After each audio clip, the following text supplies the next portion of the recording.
How's it going, everybody? This is Rob of NovaCast, back with some more of reading Onision's book, Reaper's Creek. We'll be reading chapter 5, and let's just get this started. Okay. Sitting at the breakfast table in shock.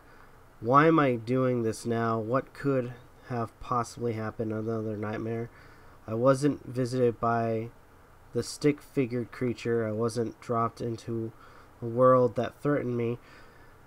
I looked outside my window, the river running by. I stared, completely losing myself to the effortless flow of water that would take countless men to move so quickly and smoothly without machinery. Maybe this observation is pointless, or maybe we all regularly fail to embrace the true nature of nature. That makes no sense. Maybe the reality of nature. I don't know. The reality of our reality. We're all impossibly fragile, ready to be taken at any moment, just like they were taken in the morning.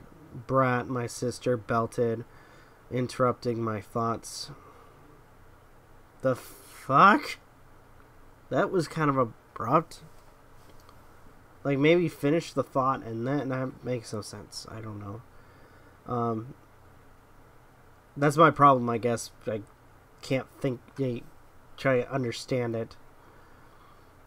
Hi, Joanna, how are you? I said back sarcastically. I'm fine, thanks, dweeb, she replied with skepticism. I feel like he's using these words and not knowing what they mean.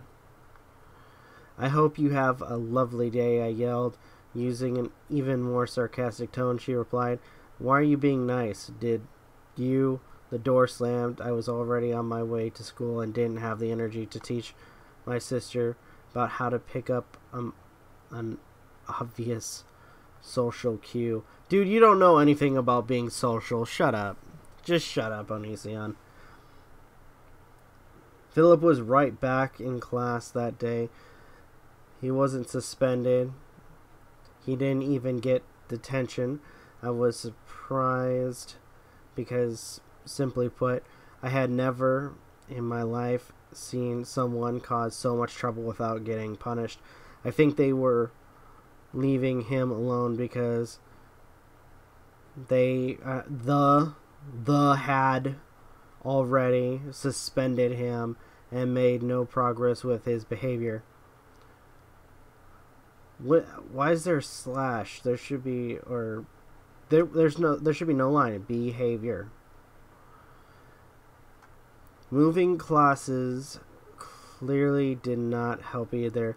Maybe at some point people just accept that there is no fixing someone, so they tolerate them till they have a real excuse to be done with them for good. I didn't want to go out to recess that day. Being around Philip on the playground, especially considering his parents had to pick him directly up from the office the day prior. I only imagine how they responded when they were at home, away from teachers who were more ready to call CPS on parents than call their own families just to check up and say hi. We want to be heroes. We want to see others fail to make others or ourselves feel better.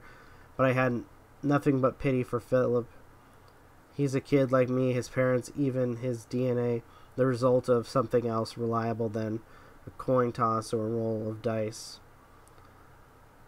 I heard a whimpering in the back of the room. It seemed while I was lost in thought, a boy had slipped through the door. I asked, what's the matter? The boy responded, the kids outside want to beat me up. They're looking for me. I replied, why are they wanting to beat you up? Immediately, my hero complex was gaining momentum. The boy sniffed for a second and said, they think I'm weak. I'm smaller than them, and They just want to be mad at someone. I looked at him silently. I felt lucky I wasn't below average in height. In fact, I was above. My mom also taught me how to fight, so I wouldn't be in this guy's position. But it is, as I said, roll of the dice. He couldn't control him winding up in this situation, but I can. Come on, I said to the boy. He looked up confused. I lifted the baseball I got from recess spin that I now had in my hand and asked, "Do you think those guys can play catch?" He looked back at me, almost excited by the idea of having an upper hand. "What's your name?" I asked. The boy had glasses, slicked back hair, and was little heavy set.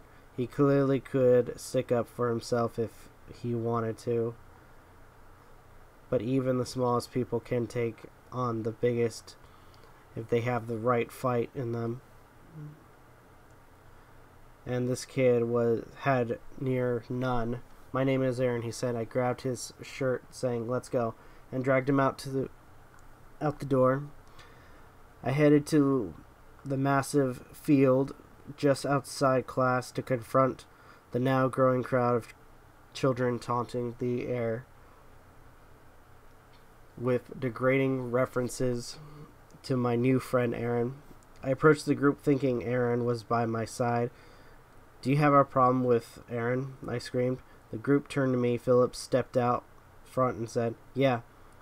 Did you see that punk?" I realized the hard way Aaron had hid behind the fenced electrical boxes just as we left the class.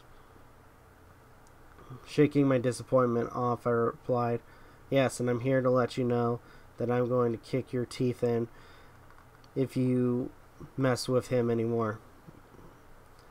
Just then I heard a scream of "yeah" behind the electric box. Philip perked up and screamed, "Hey," or "he's over there," pointing in Aaron's direction. I screamed even louder while lifting up my hand, cocked and ready to throw the baseball.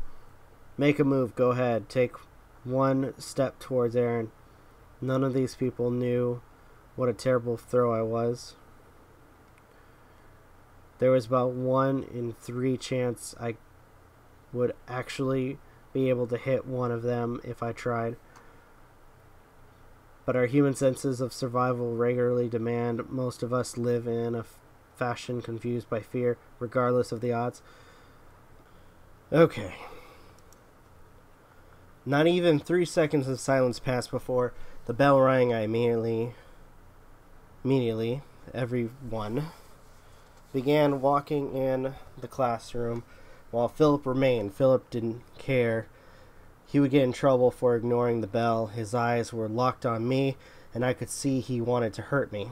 I dropped the baseball to my side and began walking in.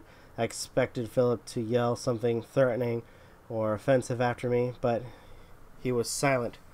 I didn't want to look back as I walked into class. I felt a heat on the back of my head, as if my eyes were burning into my hair. In class, Philip was completely quiet for the whole second half of the day. I had never seen him like this before. Maybe I made a difference. Maybe the bullying would end. Or maybe I was being completely gullible and worse things were in store. David was on the bus waiting for me before we headed home, which was strange because his stop wasn't on my bus route. I sat down next to him and asked, "So?" And he replied, "I invited myself over. I hope that's okay." I replied, "Are you spending the night again?" He replied, saying he was just coming to my house because no one was home at my house, or at his house. Someone would pick him up later in the day. At home, we did the typical boy things. He would hit on my sister, I would dry heave, and we would play video games. After we got bored with games, I saw my bow and arrow set sitting in the corner of my room. "Hey, David, want to go shoot stuff?" I asked. His face lit up, and so we began scanning the outdoors for things to shoot. "How about that bird in that tree?" he asked, and with a grin. I replied, I don't want to shoot living stuff. That's psycho." David giggled and said, "Whatever." I walked off down a little hill to the creek by our house. There were random dead fish that had swam upstream to lay their eggs and then died. I'm not sure why some fish work this way, but they do. By the time their babies are born, their parents are already long dead, almost like their bodies were symbols, like gravestones, only marking a birth soon to happen, not just a death. Immediately I began plugging arrows into random dead fish in the creek. David screamed and laughed as he came down the hill to see what I was doing. "OMG, shoot more," he hollered as he snorted. I had gotten about 7 arrows in the fish before I saw David's mom's SUV driving over our tiny creek bridge. I could see she was rightfully startled at the sight of arrows sticking straight up out of the large dead fish. David ran up the hill screaming, "Mom, did you see that?"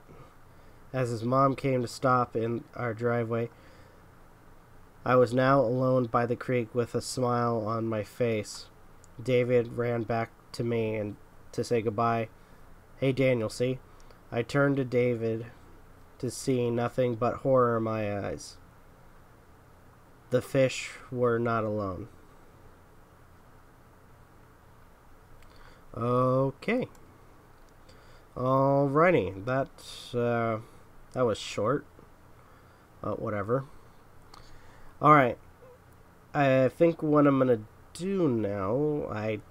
This was kind of stupid. Very short. Alright, I'm going to end it here. Thank you guys so much for watching. Truly appreciate it. If you guys can, please leave a like, comment, share, subscribe, all that good stuff. This is Rob of NovaCast signing off. Have a good one, and take care.